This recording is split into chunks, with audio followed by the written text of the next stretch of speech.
बेटे का एडमिशन कराने पहुंची। स्कूल में टीचर बना मिला तलाकशुदा पति। फिर जो हुआ।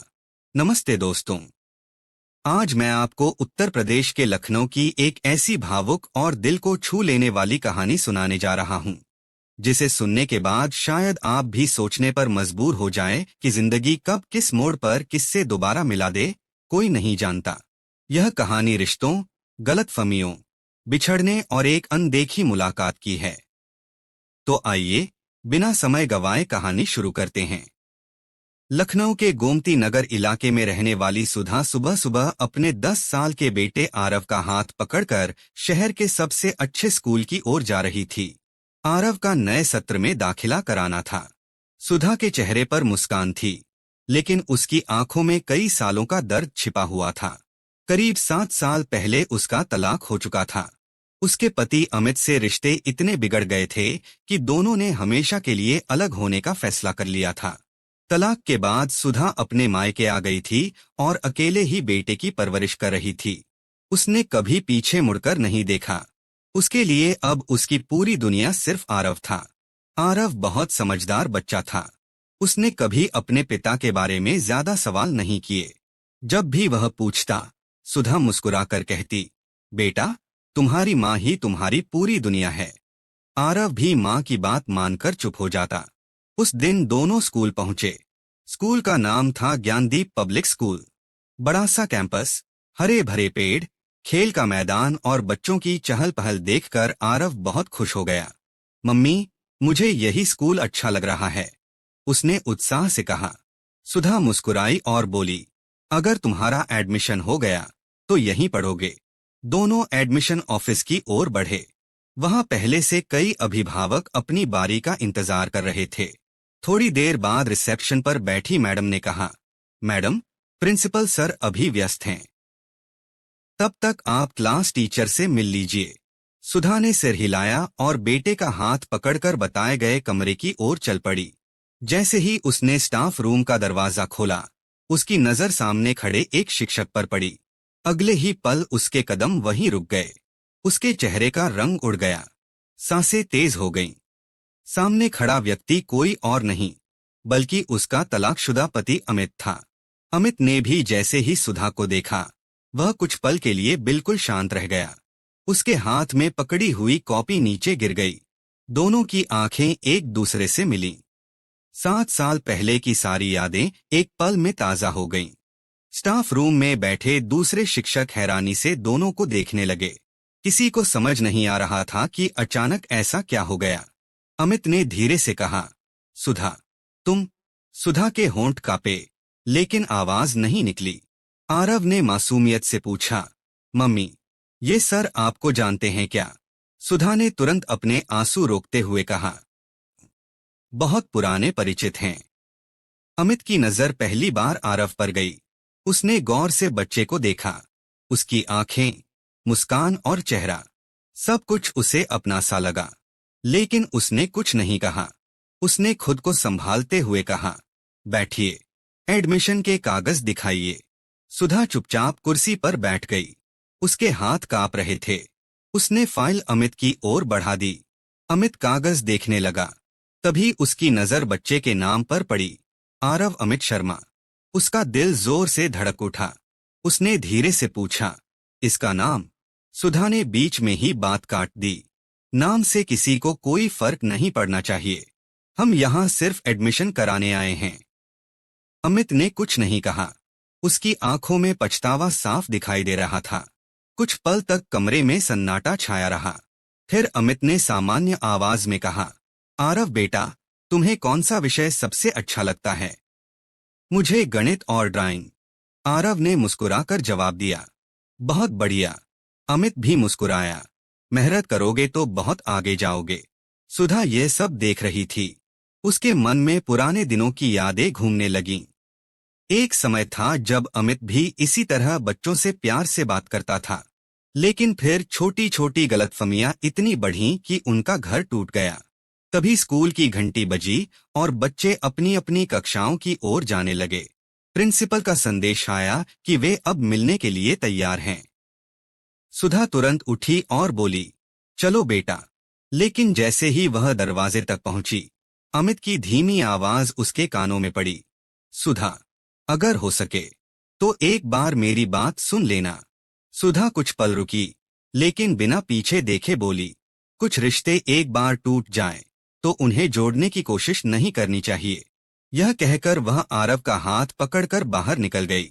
अमित वहीं खड़ा उसे जाता हुआ देखता रहा। उसकी आंखों में पछतावे के आंसू थे। उधर सुधा बाहर से जितनी मजबूत दिख रही थी, अंदर से उतनी ही टूट चुकी थी। उसने कभी नहीं सोचा था कि बेटे का एडमिशन कराने आएगी और इतने साल बाद उसी इंसान से सामना हो जाएगा जिसे वह अपनी जिंदगी से हमेशा के लिए दूर समझ चुकी थी। लेकिन उसे यह नहीं पता था कि किस्मत ने यह मुलाकात यूं ही नहीं करवाई थी। आने वाले दिनों में एक ऐसा सच सामने आने वाला था जो न सिर्फ सुधा और अमित की जिंदगी बदल देगा, बल्कि छोटे आरव की दुनिया भी हमेशा के लिए बदल जाएगी।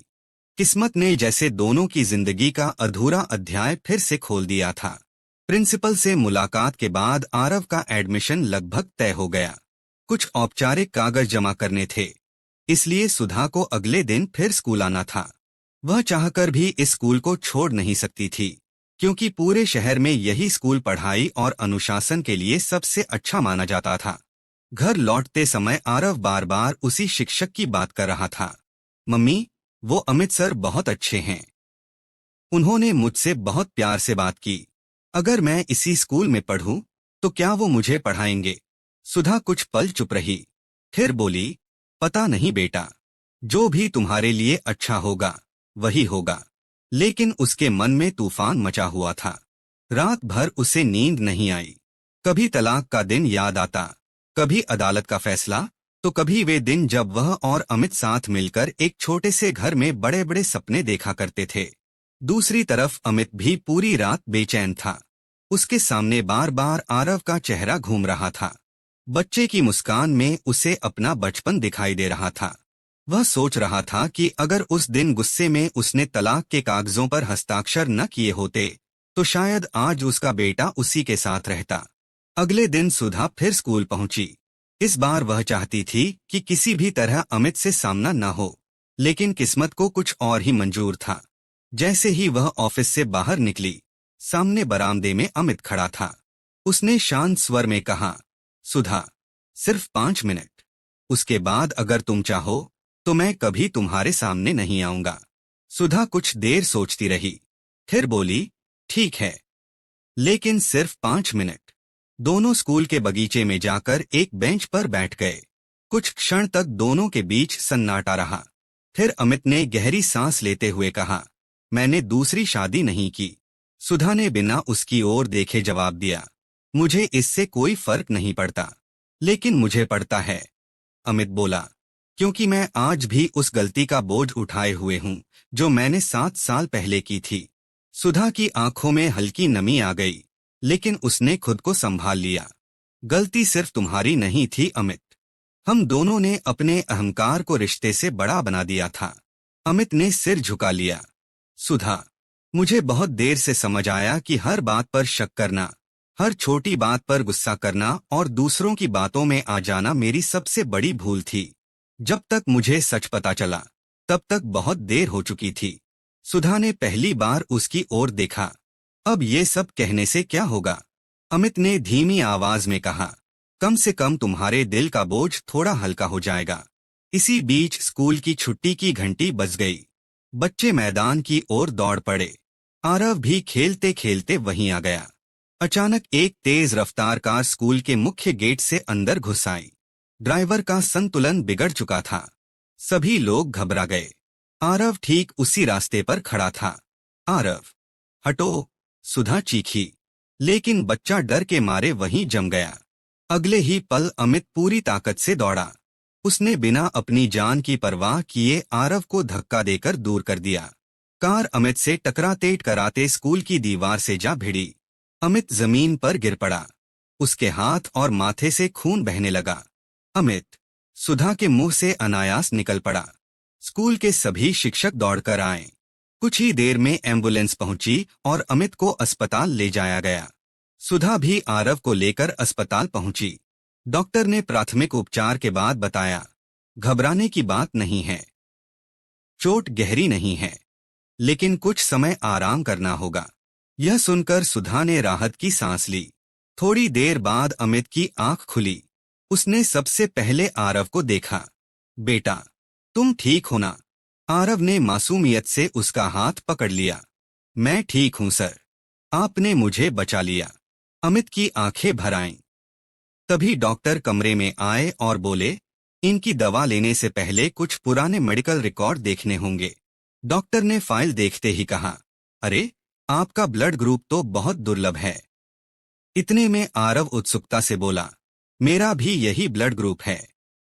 डॉक्टर मुस्कुराए, बहुत कम लोगों का यह ब्लड ग्रुप होता है। डॉक्टर की बात सुनकर कमरे में कुछ पल के लिए अजीब सी खामोशी छा गई। अमित की नजर एक बार फिर आरव पर टिक गई। अब उसके मन में उठ रहे सवाल पहले से भी गहरे हो चुके थे। उसे याद आया कि तलाक के समय सुधा गर्भवती थी, लेकिन अदालत की भागदौड़, परिवारों की लड़ाई और अहंकार की दीवारों के बीच वह कभी यह जान ही नहीं पाया कि उसके बच्चे का क्या हुआ। उसने कांपती आवाज में पूछा, सुधा, क्या मैं तुमसे एक सच जान सकता हूँ? सुधा की धड़कनें तेज हो गईं। वह समझ चुकी थी कि अमित क्या पूछने वाला है। उसने जवाब देने की कोशिश की, लेकिन शब्द गले में अटक गए। अमित की आंखों से आंसू बह निकले। क्या? आरव मेरा बेटा है। सुधा ने आंखें बंद कर लीं। 7 साल से अपने सीने में दबाकर रखा हुआ सच अब उसके सामने खड़ा था। कमरे में मौजूद हर व्यक्ति की नजर उसी पर टिक गई। कुछ पल की खामोशी के बाद सुधा ने धीरे धीरे अपनी आंखें खोलीं। उसकी पलकों से आंसू गिरने लगे। अब वह और झूठ नहीं बोल सकती थी। उसने कांपती हुई आवाज में सिर्फ एक शब्द कहा, हाँ।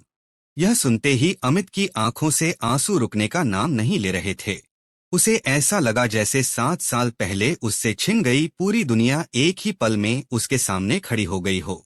लेकिन सच सामने आने के बाद भी सबसे बड़ा सवाल अभी बाकी था।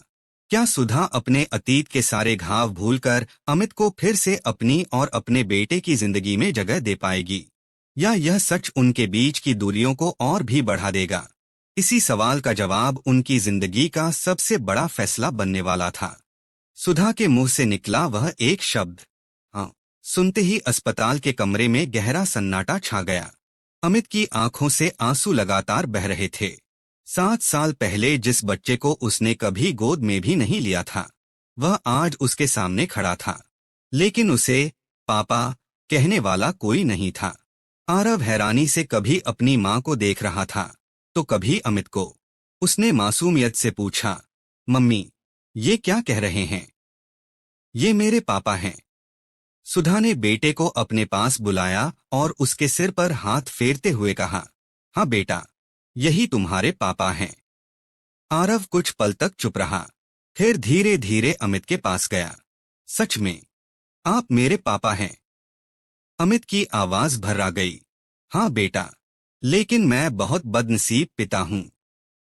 मैं तुम्हारे बचपन का एक भी पल नहीं देख पाया।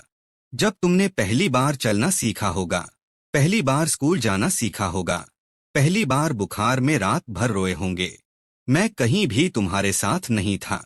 इतना कहते ही अमित रो पड़ा। आरव ने मासूमियत से उसका हाथ पकड़ लिया। अगर गलती हो गई थी, तो अब मत रोइए। एक छोटे से बच्चे की यह बात सुनकर कमरे में मौजूद हर व्यक्ति की आंखें नम हो गईं। कुछ देर बाद डॉक्टर ने अमित को आराम करने की सलाह दी। सुधा आरव को लेकर बाहर आ गई। अस्पताल के बरामदे में बैठी वह अतीत के हर पल को याद कर रही थी। उसे याद आया कि तलाक के कुछ दिनों बाद ही उसे पता चला था कि वह मां बनने वाली है। उसने कई बार अमित से बात करने की कोशिश की, लेकिन दोनों परिवारों के बीच इतनी नफरत फैल चुकी थी कि कोई किसी की बात सुनने को तैयार नहीं था। समय बीतता गया। सुधा ने फैसला किया कि वह अपने बच्चे को किसी के सहारे नहीं, बल्कि अपनी मेहनत से बड़ा करेगी। उसने नौकरी की, दिन रात मेहनत की और आरव की हर जरूरत पूरी की। उधर अमित भी अकेला रह गया।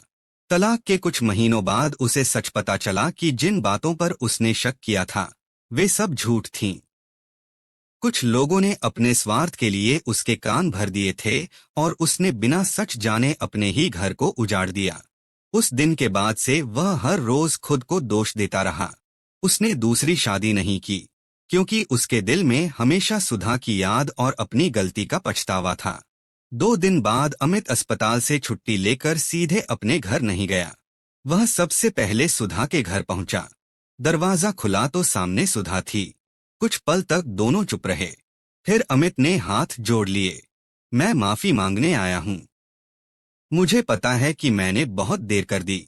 शायद मैं इस लायक भी नहीं हूं कि तुम मुझे माफ करो, लेकिन अगर हो सके तो मुझे अपने बेटे की जिंदगी में एक जगह दे दो।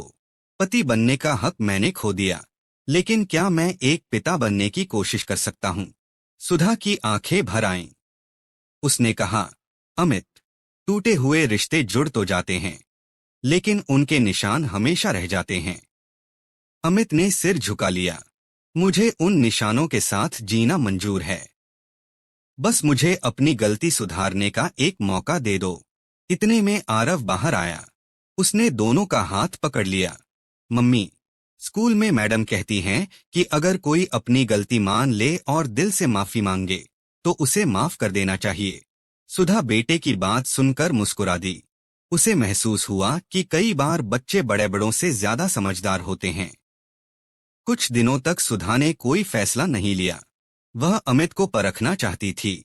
अमित रोज स्कूल के बाद आरव से मिलने आता। कभी उसे पढ़ाता, कभी पार्क लेकर जाता, कभी उसके साथ क्रिकेट खेलता। वह हर पल यह साबित करने की कोशिश कर रहा था कि अब वह पहले वाला अमित नहीं रहा। धीरे धीरे आरव अपने पिता के करीब आने लगा। एक दिन स्कूल में फादर्स डे का कार्यक्रम रखा गया। हर बच्चा अपने पिता के साथ आया था। आरव पहले हमेशा अकेला बैठता था, लेकिन इस बार वह गर्व से अमित का हाथ पकड़कर स्कूल पहुंचा। कार्यक्रम के दौरान जब बच्चों से पूछा गया कि वे अपने पिता के बारे में क्या कहना चाहते हैं, तब आरव मंच पर गया। उसने माइक पकड़ा और कहा, मेरे पापा मुझसे बहुत दूर थे। मुझे लगता था कि मेरे पापा नहीं हैं, लेकिन अब मुझे पता चला कि कभी कभी लोग गलती कर देते हैं। अगर वे सच में बदल जाएं, तो उन्हें एक मौका जरूर देना चाहिए। मुझे मेरे पापा वापस मिल गए हैं और मैं दुनिया का सबसे खुश बच्चा हूं। पूरा हॉल तालियों से गूंज उठा। सुधा की आंखों से खुशी के आंसू बह निकले। उसने पहली बार महसूस किया कि शायद जिंदगी उन्हें दूसरा मौका देना चाहती है। कार्यक्रम खत्म होने के बाद वह अमित के पास गई। उसने मुस्कुराकर कहा, हम अतीत को बदल नहीं सकते, लेकिन अगर तुम सच में बदल चुके हो तो हम अपने बेटे का भविष्य जरूर बेहतर बना सकते हैं। अमित की आंखों में खुशी छलक उठी। कुछ महीनों बाद दोनों ने अदालत जाकर अपने पुराने सारे विवाद हमेशा के लिए खत्म कर दिए। उन्होंने दोबारा शादी करने का फैसला नहीं किया, बल्कि पहले एक दूसरे को समझने और विश्वास लौटाने का समय दिया। धीरे धीरे उनका रिश्ता फिर से दोस्ती में बदला। दोस्ती विश्वास में और विश्वास एक नए परिवार की नींव बन गया। अब हर सुबह आरव अपने मम्मी पापा के साथ नाश्ता करता, स्कूल जाता और शाम को तीनों साथ बैठकर हंसते बोलते। सुधा और अमित समझ चुके थे कि रिश्ते अहंकार से नहीं, बल्कि भरोसे, बातचीत और माफी से चलते हैं। जिस परिवार को एक गलतफहमी ने तोड़ दिया था, उसी परिवार को एक छोटे से बच्चे के प्यार और सच्चाई ने फिर से जोड़ दिया। दोस्तों, आपको यह कहानी कैसी लगी? अगर आप सुधा या अमित की जगह होते तो क्या करते? अपनी राय हमें कमेंट में जरूर बताइए। अगर आपको यह कहानी पसंद आई हो तो लाइक, कमेंट, शेयर और सब्सक्राइब करना बिल्कुल मत भूलिए, ताकि आपको ऐसी ही दिल को छू लेने वाली कहानियां लगातार मिलती रहें। जय हिंद दोस्तों। फिर मिलते हैं अगले वीडियो में।